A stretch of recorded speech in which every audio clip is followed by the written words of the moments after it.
میں یہ سمجھ رہا ہوں آپ پوچھنا چاہ رہے ہیں کہ ان کی مقبولیت ان کے نزدیک کتنی ہے اب بھی؟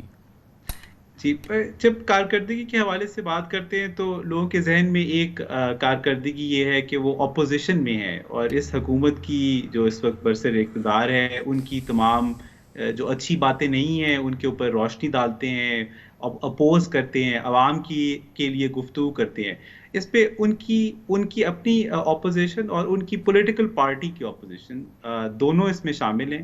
جب لوگ رائے دیتے ہیں تو وہ مسلم لیگ نون کی اور ان کے جو دیگر لیڈران ہیں ان کو بھی ذہن میں رکھتے ہیں اور ان کو کہتے ہیں کہ نواز شریف کیونکہ ان کے لیڈر ہیں تو ان کی پارٹی کی کارکردگی. تو گیلانی صاحب یہ بتائیے گا کہ اس سروے میں اس وقت جو پاکستان کے اندر ایکٹیو پولیٹیشین ہیں، میں سمجھتا ہوں بالکل شاید یہی بات ہے کہ مریم نواز شریف جو ہیں وہ بہت ایکٹیو اس وقت اپوزیشن لیڈر ہیں اور پچھلے 2 سال میں تو وہ بہت زیادہ پرومیننٹ ہوئی ہیں اور بہت زیادہ ان کی کارکردگی کی اگر بات کر رہے تو ہے. ان کو آپ نے کیوں نہیں شامل کیا اس سروے میں؟ جی، ہم اس پہ نیشنل لیڈرز کو اس وقت شامل کر رہے تھے اور ہم نے جو مین پولیٹیکل پارٹیز ہیں ان کے دو افراد لیے. تو جس طرح ہم نے پیپلز پارٹی سے آصف زرداری صاحب کو لیا، بلاول بھٹو صاحب کو لیا، اسی لیے مسلم لیگ نون سے بھی ہم نے سوچا کہ 2 جو کی ایکٹرز ہیں ان کو ضرور لیں. اس میں کوئی 2 رائے نہیں ہے کہ مریم نواز جو ہیں وہ بہت امپورٹنٹ لیڈر ہیں، ان کی ایک بہت پذیرائی پائی جاتی ہے، مگر مسلم لیگ کے اگر 2 بڑے لیڈران دیکھے جائیں تو ان میں نواز شریف اور شہباز شریف ہی ہیں. اس میں بھی کوئی دو رائے نظر نہیں آتی. گیلانی صاحب اس میں جو ہائی لائٹ ہوئے ہیں لیڈرز اور ان کی پاپولیرٹی، وہ تو شہباز شریف صاحب، بلاول، نواز شریف صاحب اور عمران خان صاحب. آصف زرداری صاحب کی کیا پاپولیرٹی کی پوزیشن ہے پورے پاکستان میں، کتنے مقبول ہیں وہ؟ جی، آصف زرداری صاحب کے لیے جب یہ سوال پوچھا گیا تو تقریباً 24% نے، جو کہ بلاول بھٹو سے 4% کم ہے، لوگوں نے یہ رائے دی کہ ان کے بارے میں وہ مثبت رائے رکھتے ہیں. یعنی تقریباً ہر 4 میں سے 1 پاکستانی اس وقت بھی آصف زرداری صاحب کے لیے، جو فارمر پریزیڈنٹ ہیں، ان کے لیے ایک مثبت رائے رکھتے ہیں. اس کا ایک بہت بڑا پروپورشن سندھ سے آیا. انٹیریئر سندھ میں ان کی آج بھی پذیرائی پائی جاتی ہے، لوگ ان کو پسند کرتے ہیں، ان کے بہت سی ایکٹیویٹیز اور اقدامات کی تعریف کرتے ہیں لوگ، BISP کی تعریف کرتے ہیں. مگر یہ بھی بڑی دلچسپ بات ہے نا گیلانی صاحب کہ اسی سندھ میں اور انٹیریئر سندھ میں اس سے دگنے مقبول، آصف زرداری سے 2 گنا مقبول، تقریباً 2 گنا مقبول نواز شریف ہیں. جی، اس پہ ایک چیز جو دیکھنے والی ہے وہ یہ کہ آصف زرداری صاحب کی مخالفت بھی بہت پائی جاتی ہے. نواز شریف کیونکہ ایک طرح سے ایکٹیو پالیٹکس آف سندھ میں موجود نہیں ہے، تو جو اپوزیشن کی تمام ووٹ ہیں، اپوزیشن کی تمام رائے جو ہے وہ ان کے ساتھ موجود ہے. آصف زرداری صاحب اور پیپلز پارٹی کو ایک ڈس ایڈوانٹیج یہ ہے کہ وہ اس وقت حکومت میں ہے، اور ہم نے دیکھا ہے کہ جب حکومت میں لوگ ہوتے ہیں تو لوگ جو جانچنے کا معیار ہے وہ بہت شارپ رکھ لیتے ہیں. تو اس لحاظ سے کیا تجربہ کیا کہتا ہے گیلانی صاحب؟ ایک اور بہت امپورٹنٹ شخصیت جو اس سروے کی ہیں وزیر اعظم عمران خان ہیں، جو کہ جن کی کہ جو پاپولیرٹی ہے، مقبولیت ہے، وہ کم ہوتی دکھ رہی ہے. پنجاب میں نواز شریف صاحب سے فاصلہ کافی زیادہ ہو گیا ہے. کیا تجربہ کہتا ہے کہ کتنی تیزی سے یہ سینٹیمنٹس چینج ہوتے ہیں، یہ پلس بدلتی ہے، اور کتنے یقیناً آج یہ صورتحال ہے اور کوئی اچنبے کی بات نہیں ہے. ہر شخص مہنگائی، ہم نے بھی جس اپنا جو ایک مختصر سروے کیا، مہنگائی مہنگائی مہنگائی، یقیناً یہ مہنگائی ہے، لیکن کل مہنگائی سبسائڈ کر جاتی ہے. مجھے تو حیرانگی یہ ہوئی کہ کراچی جیسے شہر میں بھی عمران خان کے لیے ایک کانفیڈنس موجود ہے، جو انیشیل جو ان پر جو لوگوں کا جو پرسیپشن تھا وہ ابھی تک انٹیکٹ ہے. تو یہ ریورس ہونا کوئی بہت مشکل کام نہیں ہے میرے خیال میں، آج کی جو یہ نمبرز ہیں یا آج کے جو سروے ریزلٹس ہیں. جی بالکل آپ نے صحیح کہا. جو پاپولیرٹی آف لیڈرز ہے اس میں ہم نے دیکھا ہے کہ فلکچویشن پائی جاتی ہے، اور اس میں جب ہم لوگوں سے پوچھتے ہیں کہ ان کی رائے عمران خان کے بارے میں اگر اس میں کمی آئی ہے تو اس کا مین ریزن کیا ہے، تو ایک طرف تو وہ مہنگائی کی بات کرتے ہیں، دوسری طرف وہ پنجاب میں جو گورننس کا ایشو ہے. آپ اگر نمبرز دیکھیں تو پنجاب میں جو عمران خان کی مقبولیت ہے اس میں واضح کمی آئی ہے، اور اس پہ گورننس کا ایک بہت بڑا فقدان ہے. اس میں لوگ ان کی جو چیف منسٹر کی چوائس ہے اس کو نکتہ چینی کرتے ہیں.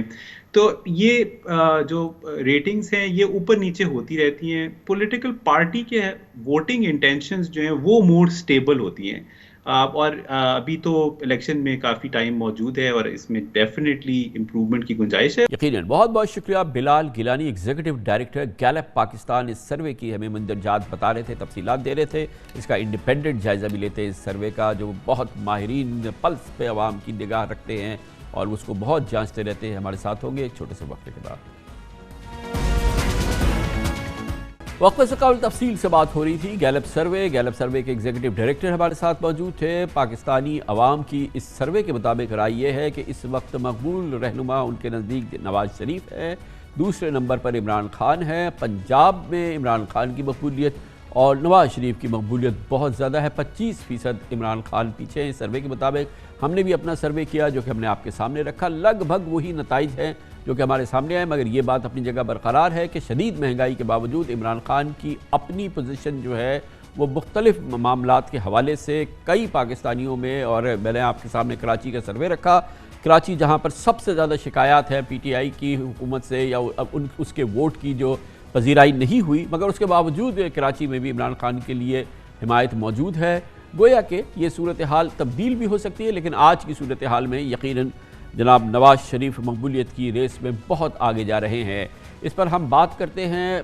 پاکستان کی سیاسی ٹیمپریچر پر, سیاسی نبض پہ ہاتھ رہتا ہے اور چپا چپا پاکستان کا دیکھا ہوا ہے, اور اس وہاں پہ سیاسی جو سوچ ہے اور سمت ہے اس کا ہمیشہ نگاہ رہتی ہے. ہمارے ساتھ ہیں جناب حبیب اکرم, سینئر جرنلسٹ ہیں, اینالسٹ ہیں. ہمارا مقبول پروگرام ہے اختلافی نوٹ, اس کے ہوسٹ بھی ہیں.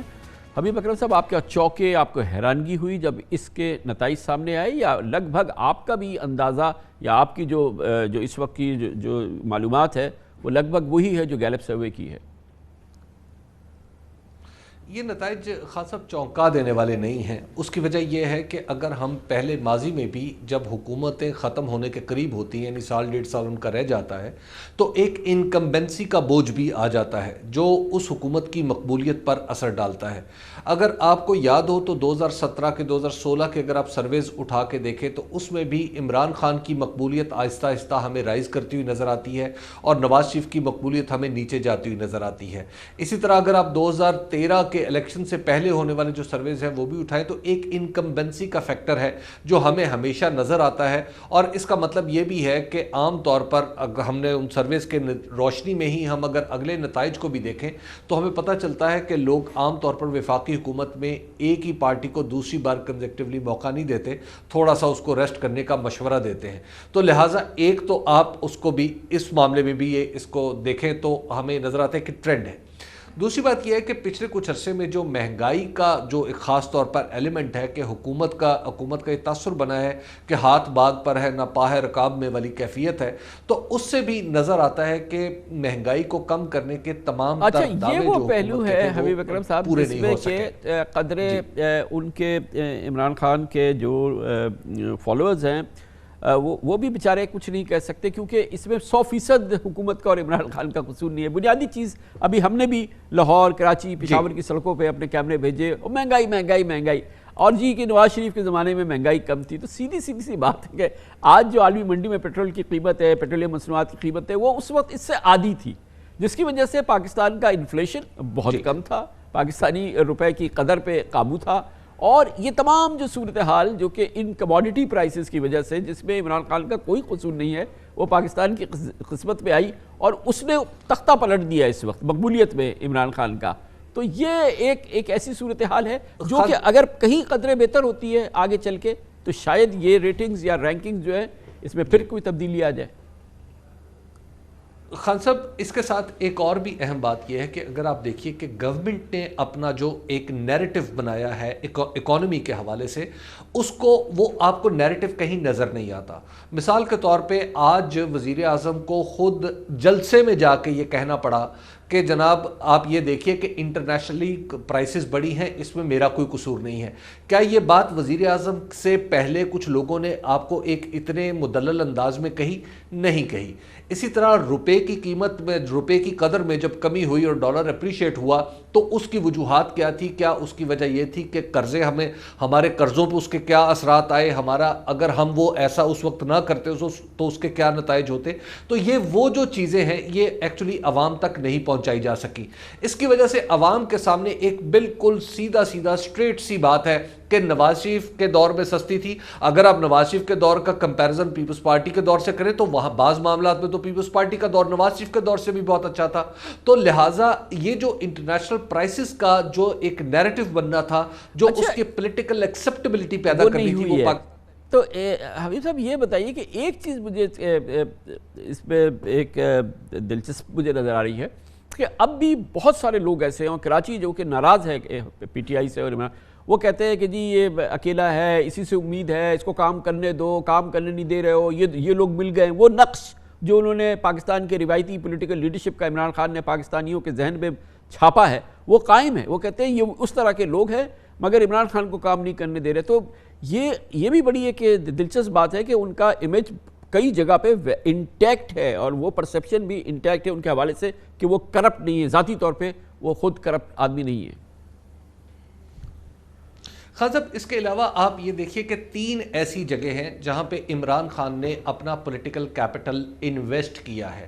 اب ظاہر ہے اس کے امیڈیٹ رزلٹ تو نہیں آ سکتے. مثال کے طور پہ جب آپ باقاعدہ تو جب آپ نے جرنلزم شروع کیا تو اس وقت بھی پاکستان کے اندر ایک بات ہوتی تھی کہ ہمیں اسٹیٹ بینک کو انڈیپینڈنس دینی چاہیے. جب میں نے جرنلزم شروع کیا تو اس وقت بھی جو IMF کا پروگرام اس زمانے میں چل رہا تھا، تو اس کی جب میں شرائط پڑھتا تھا ایک بزنس رپورٹر کے طور پہ، تو اس میں بھی یہ بات لکھی ہوتی تھی کہ ہم انڈیپینڈنس، یعنی ہم پاکستان کمٹ کرتا تھا IMF سے کہ ہم انڈیپینڈنس دیں گے. اور معاشی طور پہ اس کے کیا اثرات ہیں؟ بہرحال بڑے اچھے اثرات ہوتے ہیں. حکومت کو بہتر کام کرنے کا موقع ملتا ہے، بلکہ مجبوری بن جاتی ہے.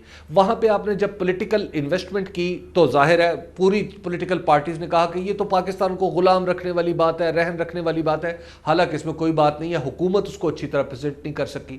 اسی طرح دوسری طرف آئے تو ریسنٹلی جو کل قوانین پاس ہوئے ہیں وہ ہے کہ اوگرا گیس کی قیمت اور پیٹرول کی قیمت جو ہے اس کی انڈیپینڈنٹلی وہ اس کو مقرر کریں. کیا پوری دنیا میں ایسا ہی نہیں ہوتا؟ یہ ہمارے برابر میں بھی ایسا ہی ہوتا ہے انڈیا میں. تو یہ وہ چیزیں ہیں جہاں پہ پہلے کسی پارٹی نے ہمت نہیں کی.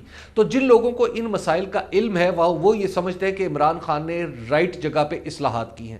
اسی طرح لوکل باڈیز کا سسٹم ہے. لوکل باڈیز میں آپ کسی بھی پولیٹیکل پارٹی کی کوئی ہمارے سامنے تاریخ ہے، کسی پولیٹیکل پارٹی کی کوئی کمٹمنٹ نہیں ہے، کیونکہ اس سے نئی قیادت ابھرتی ہے جو الٹیمیٹلی پارٹیز کو چیلنج کرتی ہے.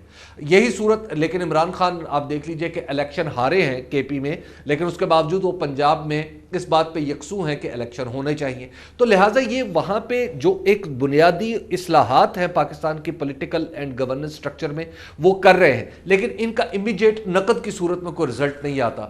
تو ظاہر ہے اس کو بھگتنا پڑے گا، اور جن لوگوں کو یہ پتہ ہے وہ obviously عمران خان کے بارے میں وہ ایک اچھی رائے رکھتے ہیں. بہت بہت شکریہ جناب حبیب اکرم، بہت ہی متوازن آپ نے تبصرہ دیکھا. اور یقیناً ابھی یہ تمام کھیل باقی ہے، 1.5 سال اس میں باقی ہے. مہنگائی کی صورتحال اگر بہتر ہوتی ہے تو یقیناً عمران خان کے لیے اس کھیل میں ابھی بہت جگہ باقی ہے. اگر یہ مہنگائی نہیں ٹھیک ہوتی ہے، معاملات ٹھیک نہیں ہوتے ہیں تو یہ گیم اوور ہے. کمرشل بریک، اس کے بعد اس اصلاحات کا جو کہ اب گیس کے سیکٹر میں کی گئی ہے، جس کا بھی آپ نے حبیب اکرم صاحب سے بھی ذکر سنا. بہت اچھی اصلاحات ہے. گیس سیکٹر کے گردشی قرضے 1300 ارب تک پہنچ رہے تھے، اب یہ رک جائیں گے، اور اس معاملے کی اصلاحات دور رس ہیں. وزیر توانائی حماد اظہر ہمیں جوائن کریں گے چھوٹے سے وقفے کے بعد. پاکستان کے گردشی قرضے ویسے تو تقریباً 2700 ارب روپے کے قریب پہنچ رہے ہیں، لیکن اس کے ساتھ ساتھ پاکستان میں خاص طور پہ مخصوص گیس سیکٹر جو ہے اس کا بھی ایک گردشی قرضہ جنم لے چکا ہے. گیس کی چوری، لائن لاسز اور سبسڈی کی وجہ سے سوئی ناردرن گیس اور سوئی سدرن گیس کا ایک اندازے کے مطابق سرکولر ڈیٹ 1300 ارب روپے ہو چکا ہے. مگر اس پس منظر میں اس سیکٹر کے حوالے سے ایک حوصلہ افزا خبر آئی ہے، بلکہ کافی حوصلہ افزا خبر ہے، اور لگ یہ رہا ہے کہ جو اصلاحات کا عمل شروع کیا جا رہا ہے اس میں ایک بڑی پیش رفت ہوئی ہے. اور کل اوگرا ترمیمی قانون بن گیا جس کے تحت امپورٹڈ RLNG اور مقامی قدرتی گیس کی ویٹیبل پرائس یعنی مشترکہ اوسط قیمت کا تعین ہوگا. اس نئے فارمولے کے تحت سبسڈائز ریٹ پر انتہائی سستی پائپڈ گیس یعنی کہ سوئی گیس لینے والے صارفین کے گیس میں بل ضرور بڑھیں گے، لیکن گیس سیکٹر کے آسمان چھوتے گردشی قرضے تھم جائیں گے۔ یہ بہت امپورٹنٹ ڈیولپمنٹ ہے اور اس قانون کے تحت اب جو ہونے جا رہا ہے اس کی تفصیلات ہم آپ کو دیتے ہیں۔ گھریلو، کمرشل اور صنعتی صارفین کو گیس کی متناسب قیمت مقرر کرنے کے لیے حکومت نے قانون سازی کی ہے، جس کے تحت مقامی قدرتی گیس اور درآمدی RLNG کی اوسط قیمت نکالی جائے گی اور اوگرا کو اختیار دیا ہے کہ وہ حکومت پر انحصار کیے بغیر قیمت میں اضافہ کرے۔ دراصل ملک میں قدرتی گیس کی یومیہ اوسط سپلائی 3300 MMCFD ہے، جبکہ طلب 4700 ملین کیوبک فٹ ہے، جو سردیوں میں مزید بڑھ جاتی ہے۔ گیس کی ڈیمانڈ پوری کرنے کے لیے مہنگی LNG امپورٹ کی جاتی ہے، مگر ملک میں گیس چوری، لائن لاسز اور سستے داموں گیس کی فراہمی سے گیس سیکٹر کے گردشی قرضے 1300 ارب روپے ہو چکے ہیں۔ قیمتوں میں عدم توازن کو ختم کرنے کے لیے اب RLNG کو پیٹرولیم مصنوعات کے بجائے گیس فیول کا درجہ دے دیا گیا ہے۔ صارفین کے لیے گیس کی نئی قیمتوں اور سلیبس کا فی الحال تعین نہیں ہوا ہے، لیکن امکان ظاہر کیا جا رہا ہے کہ بجلی کی طرح اب گیس کے ٹیرف کا تعین بھی ہر ماہ LNG ایڈجسٹمنٹ کی بنیاد پر ہوگا۔ نئے قانون کے تحت اوگرا کو LNG اور RLNG کے لائسنس اور قیمت کے تعین میں ریگولیٹری اختیار حاصل ہوگا۔ وفاقی حکومت گیس سے متعلق اوگرا کے تجویز کردہ ٹیرف کو 40 دن میں منظور نہیں کرے گی تو اوگرا کی طے کردہ قیمت خود بخود نوٹیفائی ہو جائے گی۔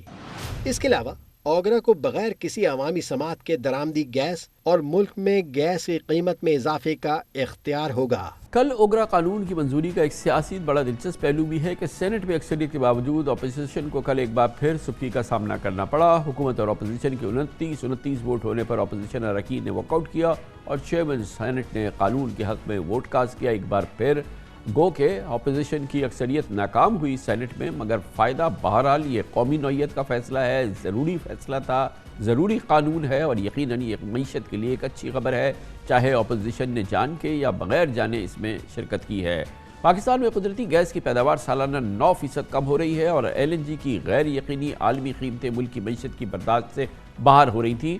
بلا شبہ حکومت سے $30-35 یونٹ LNG کی خرید کی کس طرح سے سستے داموں پر فروخت کر سکتا ہے، یقیناً یہ حکومت کے لیے ناقابل عمل صورتحال تھی اور اب بہرحال اس میں بہتری آ سکتی ہے آنے والے ہفتے مہینوں میں، اور گیس کی اوسطاً قیمت کے تعین کے ساتھ ہی یقیناً حکومت کو اس معاملے میں تھوڑا سا ریلیف ملے گا۔ مگر امپورٹنٹ بات یہ ہے کہ گیس سسٹم کے اندر سے گیس چوری، لیکیجز اور لائن لاسز کی روک تھام کرنا بھی بہت ضروری ہے۔ اس کے لیے بھرپور قوت لگانی پڑے گی۔ گیس کمپنیز کا UFG یعنی کہ ان اکاؤنٹڈ فار جو گیس ہے اس کا خسارہ اب 18% ہو چکا ہے، یعنی سستے داموں کی فروخت کرنے والی گیس کی 18% رقم قومی خزانے میں جمع نہیں ہو رہی، اور یقیناً یہ بھی ایک بہت بڑا بوجھ ہے پاکستان کی معیشت پہ۔ لیکن بہرحال اچھی خبر ہے اور اس پہ بات کرنے کے لیے ہم نے دعوت دی ہے وفاقی وزیر برائے انرجی جناب حماد اظہر ہمارے ساتھ اسلام آباد سے موجود ہیں۔ بہت بہت شکریہ حماد صاحب۔ یہ فرمائیے گا کہ اس کی ضرورت کیوں پڑی اور اب اس سے کتنا فرق آئے گا اس قانون کے آنے کے بعد، گیس سیکٹر کے جو سنگین مسائل ہیں وہ کس حد تک ایڈریس ہوں گے؟ شکریہ کامران خان صاحب۔ سب سے پہلے تو میں آپ کو یہ کہنا چاہتا ہوں کہ یہ weighted average cost of gas کا جو بل ہم نے پاس کیا ہے، یہ ماضی کی حکومتیں بھی اس کی کوشش کرتی رہیں، کنسنسس نہیں ہو سکا، اور الحمدللہ ہماری حکومت نے اس کو پاس کیا۔ ایک گیم چینجر ریفارم ہے یہ، اور میں سمجھتا ہوں کہ اس سے جو تبدیلی آئے گی وہ صرف سپلائی کی حد تک نہیں ہے، جیسا کہ میں ابھی آپ کو آگے بتاؤں گا، اس کی نوعیت اس سے بھی آگے جائے گی۔ سب سے پہلے تو جس طرح آپ نے تعارفی اپنے کلمات میں کہا کہ 9% گیس کی ہمارے ملک میں جو ڈپلیشن ہے وہ ہو رہی ہے گیس فیلڈز کی، تو ہمیں زیادہ انحصار اب امپورٹڈ گیس پہ ظاہرہ کرنا پڑتا ہے اپنے کنزیومرز کو سیٹسفائی کرنے کے لیے، چاہے وہ گھریلو صارف ہوں، چاہے وہ صنعتی صارف ہوں، یا وہ پاور پلانٹس ہوں۔ لیکن جب 70% سے زیادہ لوگ آپ ان سے امپورٹڈ گیس کی رقم موصول کرنے کا آپ کے پاس قانون ہی نہیں تھا، تو ظاہر ہے ہمارے بھی ہاتھ بند جاتے تھے کہ ہم ایک حد سے زیادہ ان کو امپورٹڈ گیس فراہم نہیں کر سکتے تھے، اور ہر سال 40-50 ارب کا گیس کے شعبے کو نقصان ہوتا تھا۔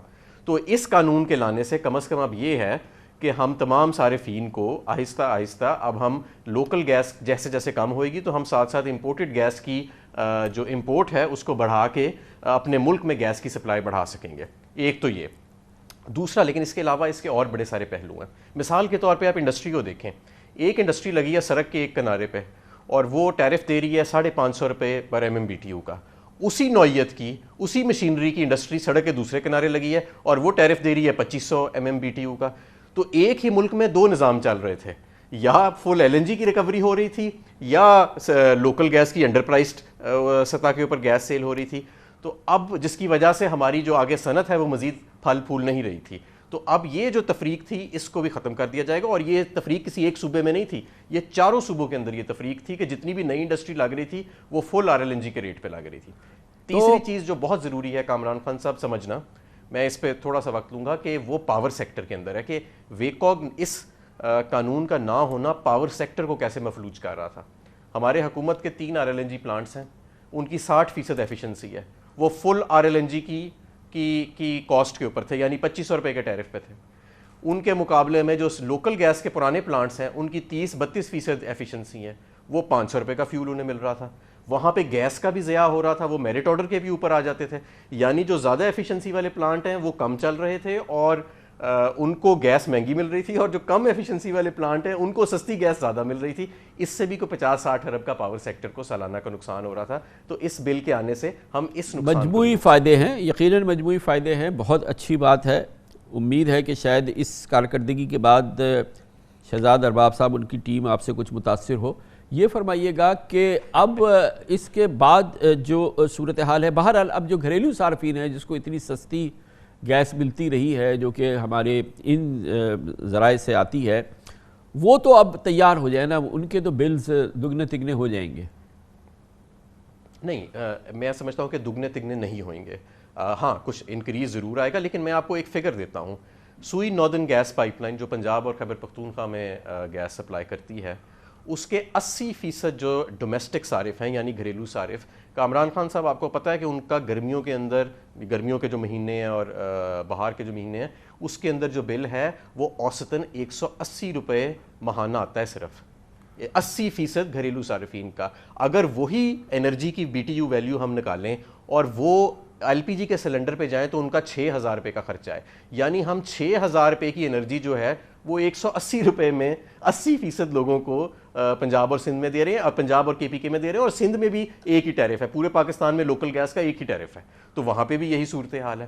تو ظاہر ہے اب ہم نے یہ فیصلہ کرنا ہے بطور قوم کہ کیا ہمیں صرف 28% لوگوں کو بہت سستی گیس دینی ہے, یا ہم نے زیادہ پاکستان کو تھوڑی سی مہنگی کر کے لیکن زیادہ پاکستان کو گیس دینی ہے. میں سمجھتا ہوں کہ ہمیں زیادہ پاکستان کو گیس تھوڑی سی مہنگی کتنی ہے, یہ بتائیے کہ تھوڑی سی مہنگی کتنی ہے. دنیا بھر میں یہ ہوتا ہے کہ جہاں پر قیمت لی جاتی ہے لیکن زیادہ استعمال کرنے والے کو انسینٹیوائز کیا جاتا ہے کہ آپ اگر زیادہ استعمال کریں گے تو آپ کو اتنا ہوگا, کیونکہ یہ تو ایک اکنامکس ہوتی ہے, فری مارکیٹ کے اصول ہوتے ہیں.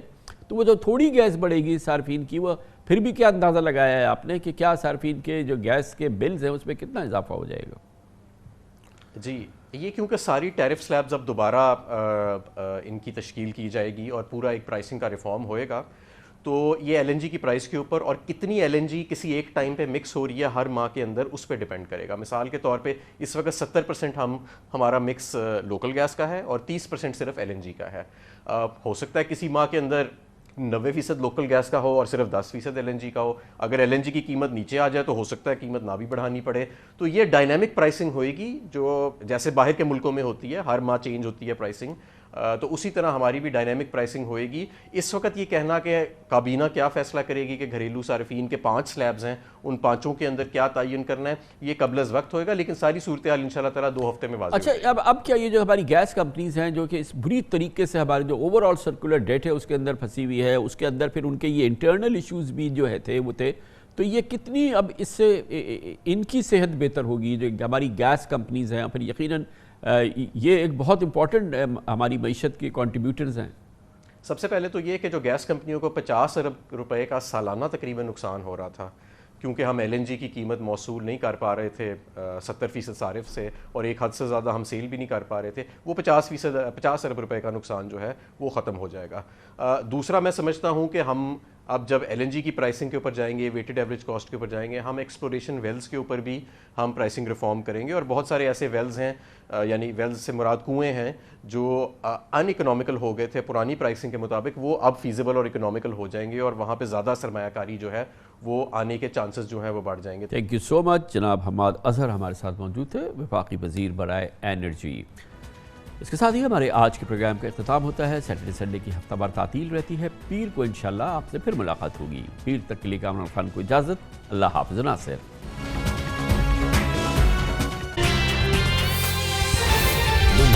خبر کی دنیا